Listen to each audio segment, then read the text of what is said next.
started working at Marvel Studios on Iron Man, so I've sort of been around from Iron Man 2 to Thor to Captain America and on to Avengers. So I've been lucky enough to sort of design versions of the characters all along.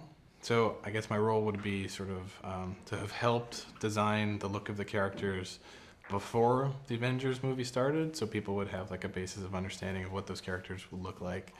And then I also was the co-supervisor for designing all of the characters for the Avengers. So on a day-to-day basis, that means sort of managing a group of artists to work on designs, but also sitting down to draw and paint myself, and then taking those designs to the director and producers and trying to get them approved. And then once we get them approved, then the costume department will start building things.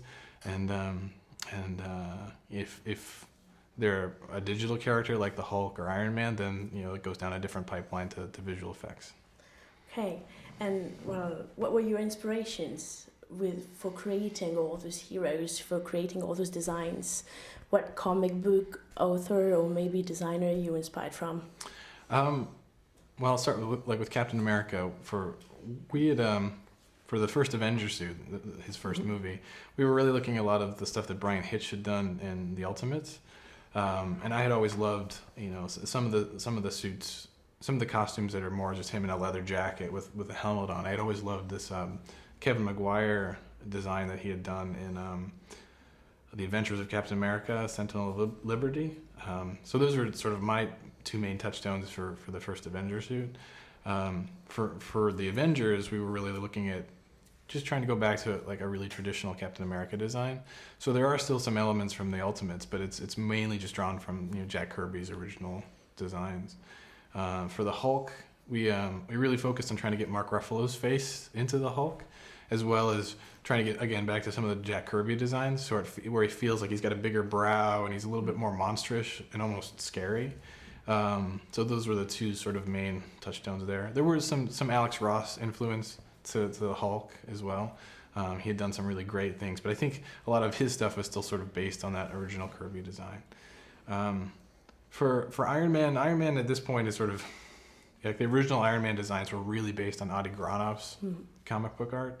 And there's been so many versions of the suit by now that by the time we get to the Avengers, whatever we do is kind of be based on stuff from the movies almost more than it is from the comics at this point, because so many people in the mainstream know what the Iron Man suit from the movies look like. Okay, and with the movie directors, how did you collaborate with them? Jon Favreau, Joss Whedon. Well, you were there before they arrived on the projects most of the time, so it must have been a bit complicated. Well, it actually turned out pretty well. Thankfully, most of the directors really respond to either my artwork or one of the other guys from our group's artwork. So like Jon Favreau was actually the one that hired me onto Iron Man, so I got to work directly with him. And that's one of the great things about working at Marvel, is that we have the chance as artists to work directly with the directors and the producers. So yeah, it was great working with Jon, and I ended up sticking around. And the next, after Iron Man 2, I transitioned onto Thor, and Kenneth Branagh really seemed to respond more to Charlie Wen's work, who is a friend of mine. He's my co-supervisor.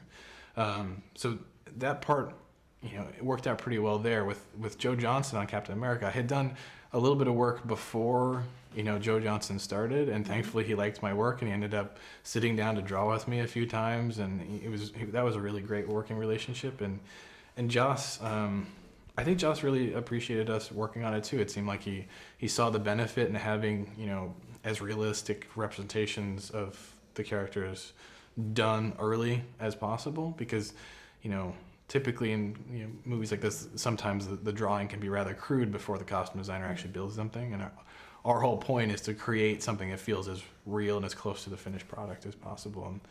And it seemed to work pretty well. They seemed on board with working with us. So. Okay, and when you create a design, there was all the time there is a specific universe you have to respect. I mean, for Iron Man, you have a high technologic way of thinking.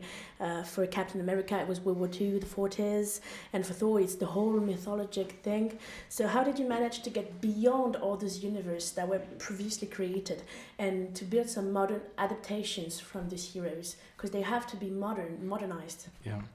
I don't know. I think we all saw it as a great opportunity because there hasn't really been something like this done before, where a character will be in their own movie and then brought into a movie with an ensemble cast.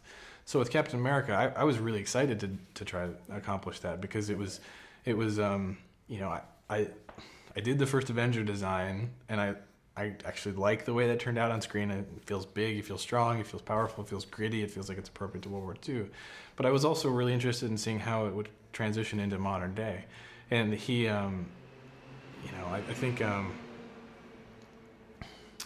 that particular one is probably one I'm proud to be a part of. With Iron Man, bringing them all together is an interesting challenge.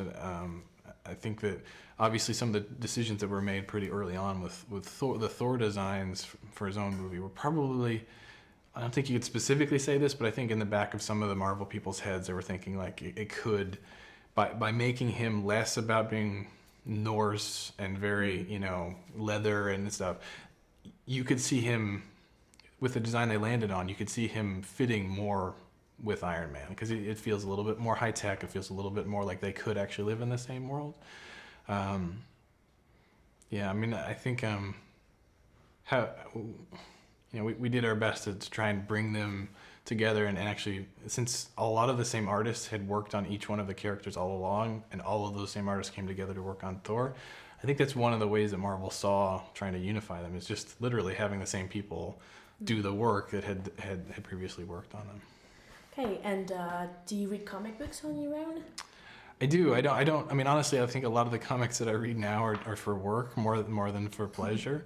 They keep us pretty busy at Marvel. But over the years, I have my favorites. I mean, I always loved, Dark Knight Returns, Batman, Judge Dredd, any of the Alex Ross, Kingdom Come or Marvels are some of my favorites. Okay. And to finish, you're working on Iron Man 3. Is there any details you can give us on the movie? No, there probably isn't. I mean, I think we're just sort of getting started, and they're doing a great job, and for me, it's just exciting to sort of continue working on all of these characters and hopefully follow them as far as I can through the Marvel universe.